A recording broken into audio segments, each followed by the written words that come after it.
Recorded Books presents Conspiracy: Why the Rational Believe the Irrational by Michael Shermer, narrated by the author. Copyright 2022 by Michael Shermer. All rights reserved.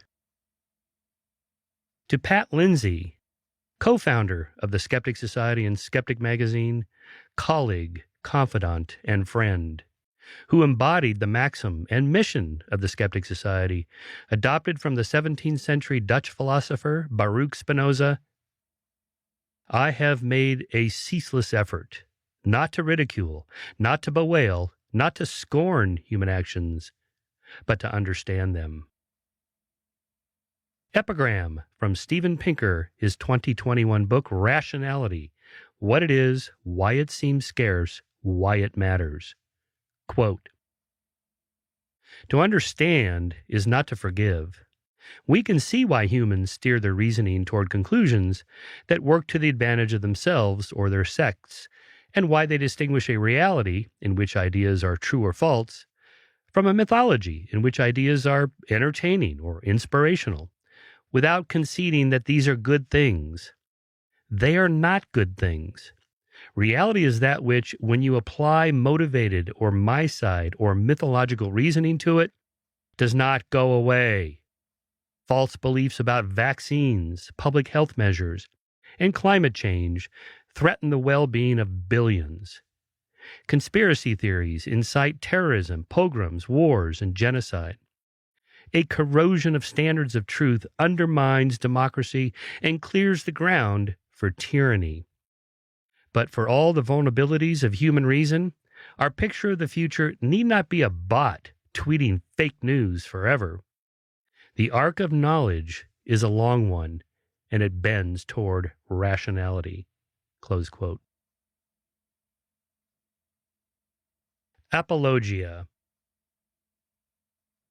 My primary approach in this book is integrative in nature, that is, amalgamating research from multiple lines of inquiry into a readable, coherent narrative for both professional researchers and general readers, with the aim of solving a single problem, namely, why people believe conspiracy theories, which ones are real, and what to do about them.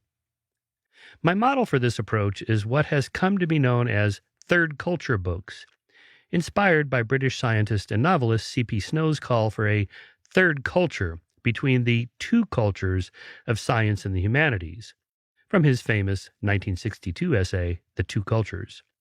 One that integrates ideas from all domains of knowledge, a consilience or unity of knowledge, in the phrasing of evolutionary biologist E.O. Wilson in his third culture book, Consilience.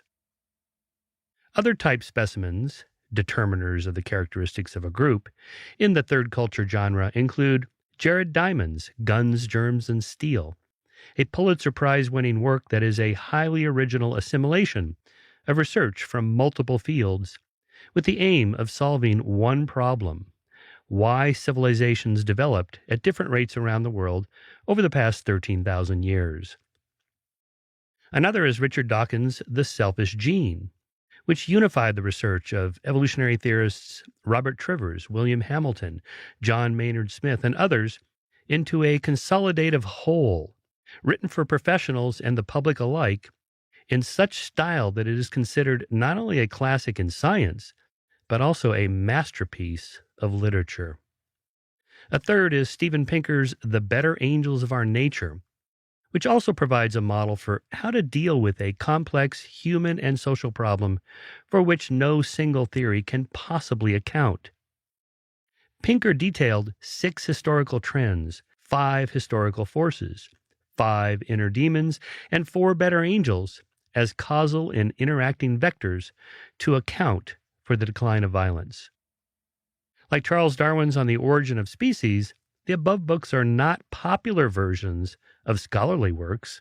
Instead, they are the only editions available, which can be read by everyone, from professional scientists and scholars to airline passengers who pick up copies at an airport bookstall. In trying to understand conspiracy theories and why people believe them, Many different cognitive, social, political, economic, cultural, and historical factors are involved. So any explanation is necessarily going to be complex and possibly overdetermined. The prologue that follows outlines this volume in more detail.